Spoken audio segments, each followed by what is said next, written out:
오늘 말씀 제목은 누구를 선택할 것인가 하는 제목입니다.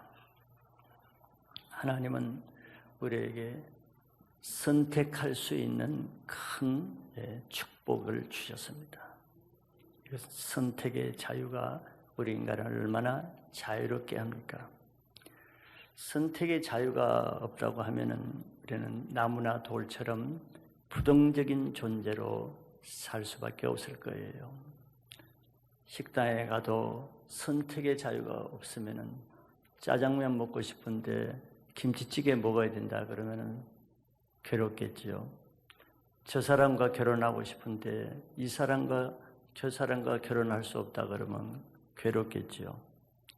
저 옷을 입고 싶은데 이 옷을 입어야 되면은 얼마나 짜증나겠어요. 근데 하나님은 우리에게 자기가 원하는 것, 자기가 하고 싶은 것, 또 자기가 택하고자 하는 것 마음대로 택하게 했습니다. 이걸 자유의지라고 하는 것이죠. 이것이 없으면 우리는 조립식 기계 같은 존재로 살 수밖에 없을 거예요. 에덴 동산에서부터 하나님은 그런 제도를 줬습니다. 동산나무의 모든 과실은 네가 먹고 싶을 때 먹고 싶은 대로 먹고 싶은 종류대로 다 네 선택대로 그렇게 하라고 했습니다. 그런데 한 가지 조건 있는 선택을 줬습니다. 선악을 알게 하는 나무는 조건이 있었습니다. 그것은 따먹지 말라. 따먹는 날에는 정령 죽으리라는 조건이 있었지만 그러나 선택은 자유예요. 따먹지 말라, 따먹으면 죽는다 그래서 못 따먹게 하진 않았어요. 따먹으려면 따먹을 수는 있다. 그런데 따먹으면 죽는다는 조건을 달았어요. 자유지요. 자유에는 책임이 따릅니다. 죽고 사는 것은 자기 책임이라는 거예요. 그래서 하나님 말씀에 순종하기로 선택하면은 생명을 결과로 얻고 순종하지 않기로도 선택은 할 수 있는데 그 대신 정령 죽는다는 선택의 책임이 주어집니다. 즉 선택은 자유지만 그 선택의 결과는 자기가 책임을 지게 했습니다. 그러면 결국 뭐겠어요? 자기 선택이 자기 인생을 결정한다고 말할 수 있는 거예요. 죽고 사는 것이 자기 선택에 달렸다는 말입니다. 선악과가 자기 인생을 망하게 하는 것이 아니죠. 하나님 왜 선악과를 주셨습니까? 이렇게 말할 게 아니고 선악과를 주신 것은 하나님이나 선택은 자기가 하는 거예요. 죽음을 자기가 선택하는 것이 하나님이 강제적으로 선택하지 못하게 하거나 이것만 선택하게 하거나 이러시지 않았단 말이에요. 자기 인생에 주어지는 진학, 이 학교를 갈 것인지 저 학교를 갈 것인지 그건 자기 선택하는 거예요. 내가 이 직장을 갈 것인지 술 만드는 직장을 갈 것인지 선택입니다. 막지는 않아요. 이 사업에 투자할 것인지 저 사업에 투자할 것인지 그건 자기가 결정하는 겁니다. 그러나 선택이 중요하지요. 왜? 그 선택에 따라서 이렇게도 되고 자기 인생이 저렇게도 되니까. 근데 그런 선택도 중요하지만 자기 영적인 생명에 대한 선택은 더 중요하겠죠. 세상의 선택은 돈 좀 잘 벌고 못 벌고 이 정도겠지만 영적인 선택은 자기 영혼이 죽기도 하고 살기도 하고 천국에 가기도 하고 지옥에 가기도 하는 그런 굉장히 엄중한 선택이 됩니다. 운명을 좌우하게 되죠. 그것이 곧 선악과를 따먹는 것 같은 하나님이 금한 것을 선택할 때는 자기 영적인 생명이 왔다 갔다 하는 거예요. 자, 이렇게 보면은 결국 우리들의 삶의 매 순간은 선택의 연속입니다. 그런데 그 선택이 궁극적으로 보면 무슨 선택이겠어요? 하나님 말씀에 순종하는 선택인지 불순종하는 선택인지 둘 중에 하나입니다. 중간은 없어요. 사람이 아무 선택을 하지 않고 살 수는 없어요. 그죠? 나는 아무것도 안 하겠다. 그 사람은 아무것도 안 하는 것을 선택한 거예요.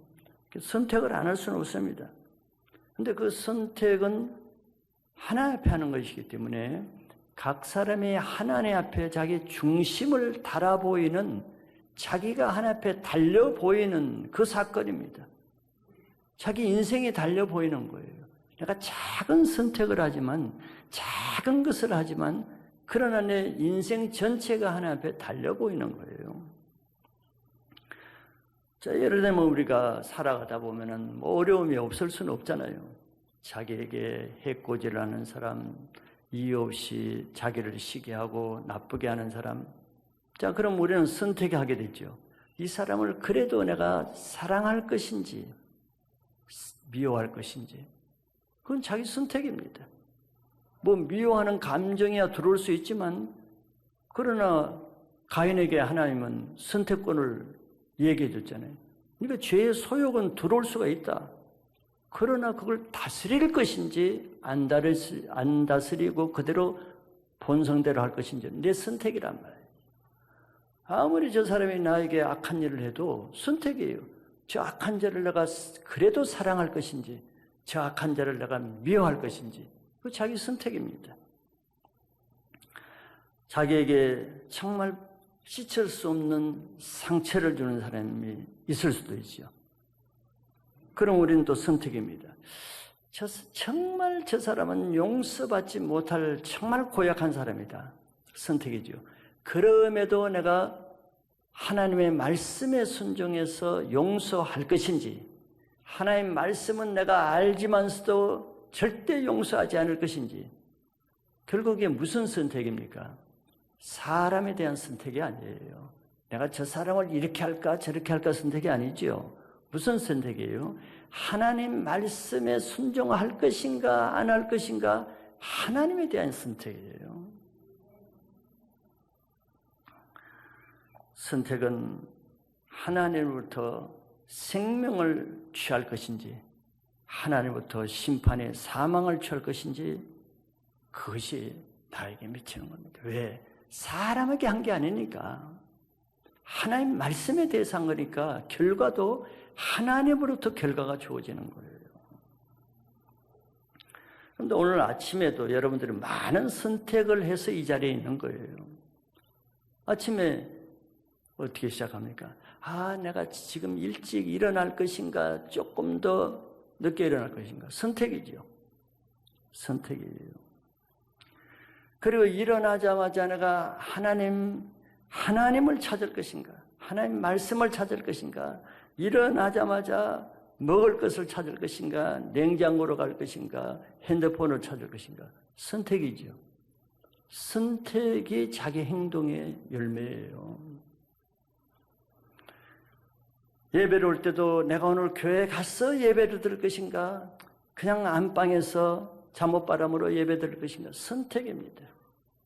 예배에 오늘 가는 이 그룹인 한데 예배에 일찍 가서 내가 앞에 3층에 앉을 것인가, 아이고 좀 편안하게 늦게 가서 크레오에 가서 예배 드릴 것인가. 자기 선택이에요. 자기 선택으로 된 것이지 그냥 되었습니까? 선택이에요. 근데 그게 무슨 선택이냐? 예배에 대한 선택이 아니에요. 하나님에 대한 선택입니다. 하나님에 대한 선택. 그 선택이 자기 신앙이고, 그 선택으로 자기와 하나님과의 관계가 설정되는 거예요. 그걸 우리는 믿음의 정도라 이렇게 말하는 거예요. 자기 믿음의 정도가 자기 선택을 이렇게도 하고 저걸 하기도 하잖아요. 이 모든 것은 하나님에 대한 자기 마음 중심을 드러내는 것이고, 하나님은 작은 각 사람의 선택을 통해서 그 사람의 마음을 저울에 달아 보이는 거예요. 그래서 우리가 하나님 나라 가서는 나중에 하나님 왜 나를 이렇게 대합니까? 너 봐라, 너 언제 이런 걸로 선택했잖아요. 다 기록되어 있습니다. 다 기록되어 있는 거예요. 또 마음에 품는 것까지도 다 비디오로 다 촬영되어 있습니다. 변명할 수가 없다 그랬어요. 그날에는. 우리가 무시해서 기억하지 못할 뿐이지 하나님은 무시하지 않아요. 우리 행동을 다 기억하십니다. 자, 오늘 바로 그 선택의 문제를 보고자 하는 거예요. 자, 예수님의 십자가 앞에서 사람들은 선택의 기로에 놓여 있습니다. 특별히 빌라도, 대제사장, 무리들, 그러니까 전체입니다. 정치 지도자건 종교 지도자건 일반 백성이건 예수님 앞에는 모든 사람이 선택해야 될 순간을 맞는 거예요. 우리도 마찬가지입니다. 그런데 그 선택이 자기 운명을 결정한다는 거, 사람들은 그건 몰라요.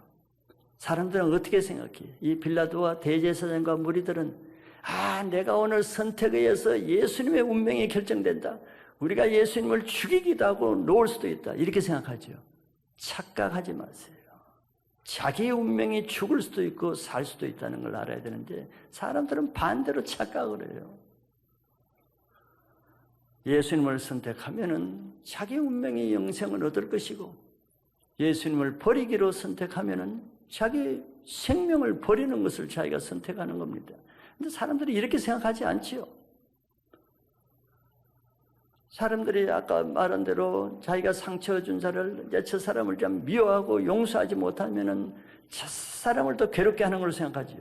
사실 누가 더 괴로워요? 자기 영혼이 더 괴롭습니다. 용서하지 못하는 자기 영혼이 더 심판을 받잖아요. 그 선택은 자기 운명을 결정하는 것이지 상대방을 내가 저 사람을 용서하지 못한다고 해서 저 사람이 저주받는 인생이 되겠어요? 저 사람의 인생은 하나님께 달린 것이지 내가 하기에 달리지 않았어요. 내가 예수님의 운명을 결정하지 않는 것처럼 다른 사람의 운명을 내가 어떻게 하지 못해요. 물론 육신은 괴롭게 할 수는 있겠지만 그 사람의 영혼은 하나님이 하는 거예요. 우리 앞에 주어진 선택마다 하나님 말씀에 순종하기를 선택하고 다른 어떤 것보다도 항상 예수님을 선택하기로 하면은 그것이 가장 지혜로운 선택입니다. 우리 신앙이 날마다 아침에 일어날 때마다 밤에 자는 순간마다 무엇을 선택한 것인가 한번 오늘부터 체크를 해보세요. 그냥 되는 대로 자기 생각대로 하지 말고 내가 이때 뭘 선택해야 되는지 이게 곧 신앙의 연습이고 우리 신앙의 훈련이에요. 이거 없으면 아무 훈련이 아닙니다. 이런 훈련을 하는 거예요. 그래서 오늘은 예수님 앞에 무엇을 선택할 것인가? 종교 지도자들, 빌라도, 무리들 이 세 사람에 대해서 한번 보고자 합니다. 먼저 종교 지도자들을 보면은 빌라도가 무리들에게 지난주에 본 것처럼 6월절 특사로 내가 이 예수와 바라바 중 누구를 택하기를 원하냐 무리들에게 물었어요.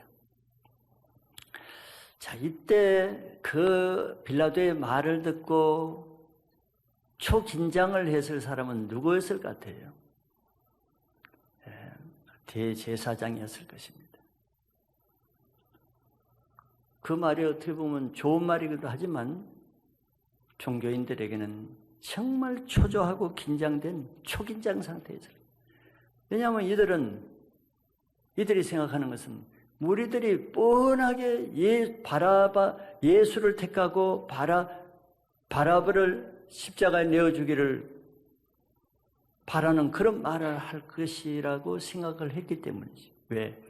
그 전날 이 대제사장들은 무리들이 예수님이 예루살렘 입성할 때 호산나 다윗의 이름으로 오시는 이스라엘의 왕이여 종려나무 가지를 꺾고 자기의 옷을 길거리에 펴고 대대적인 환영을 한 것을 대제사장이 알고 있잖아요.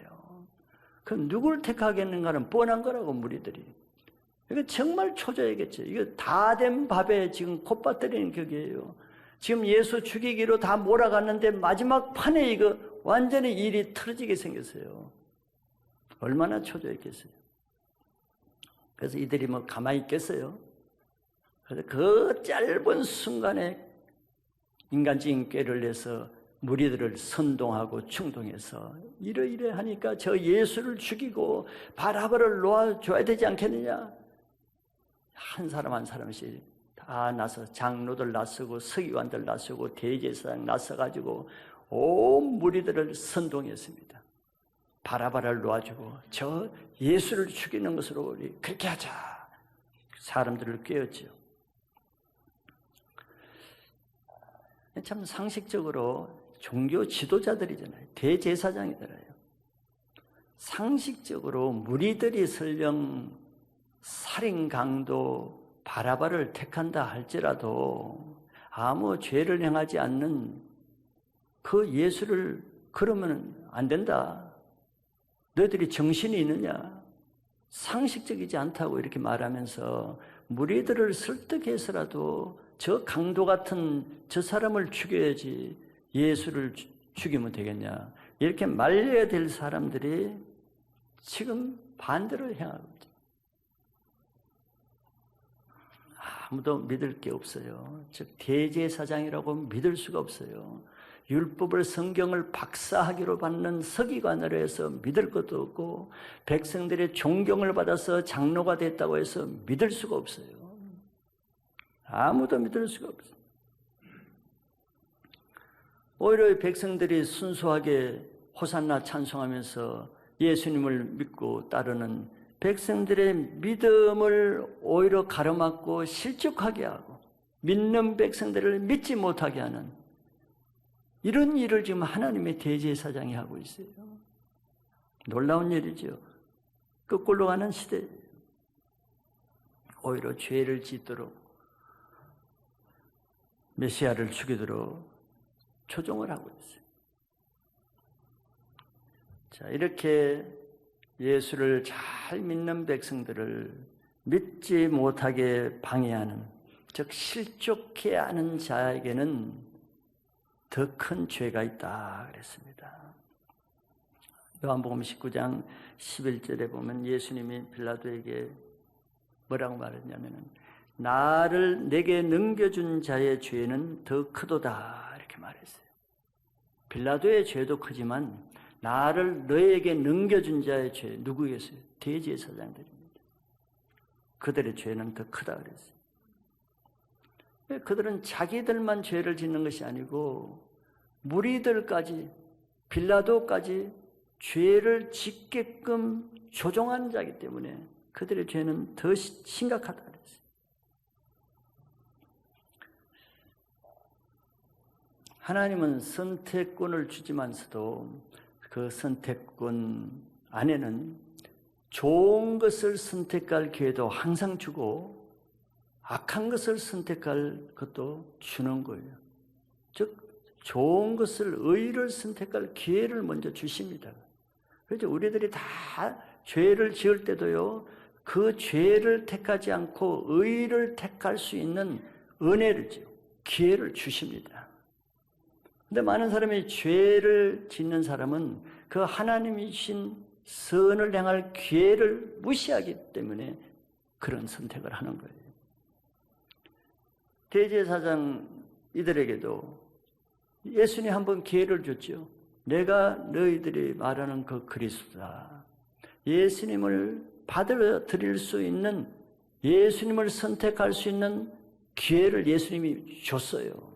그러니까 내가 몰라서 못했다 말을 변명할 수가 없습니다. 그런데 그들은 그 선택을, 의의 선택을 버리고 지금 악한 선택을 하는 거지. 자기 영이 깨끗해야 거룩한 하나님의 음성을 듣게 되고 자기 영이 더러우면은 악한 영의 소리를 듣고 그렇게 따르게 돼요.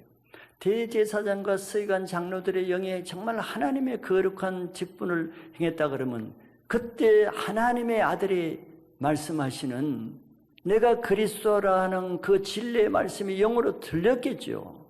거기서 깨닫고 무릎을 꿇고 엎드려 자복하고 회개하고 그 예수님의 옷자락을 붙잡고 용서를 구하고 했겠죠. 하나님의 음성인데 왜 못 들어요? 하나님이 직접 말씀해 내가 그리스도라고 말씀하셨는데 왜 그것이 안 들렸겠어요? 그것이 왜 욕으로 들리고 악하게 들렸겠냐면 그들의 영이 약하고 더러우니까 거룩한 말씀은 안 들리는 거예요. 자기 책임이란 거예요. 우리 매주 주일마다 하나님의 말씀이 선포되어도 들리는 사람에게 들리지 안 들리는 사람에게 안 들리는 거예요. 그러나 기회는 주지요. 기회는. 어떻게 살아야 될 것인지 기회는 주는 거예요. 내가 영이 더러우면 더러운 말만 듣게 되는 거예요. 그리고 더러운 말을 하는 사람과 연결되어 있는 것이죠. 그래서 우리는 영적으로 어두운 자와 함께 하지 말라고 디모데서에 말하죠. 그런 사람과 함께하면 그런 사람의 말만 들리기 때문에 우리의 모든 행동과 선택은 하나님이 달아보신다는 걸 기억한다면 내가 하나님 앞에 지금 이렇게 하는 것 저렇게 하는 것을 한 번쯤은 생각해 봐야 되는 거예요. 무엇이 하나님의 뜻인지. 그래야 죄를 짓지 않게 됩니다. 그래서 다른 음성을 듣는 다른 말을 하는 그런 사람들과는 만나지도 말고 듣지도 말고 그런 사람과의 연결고리를 끊어야 됩니다.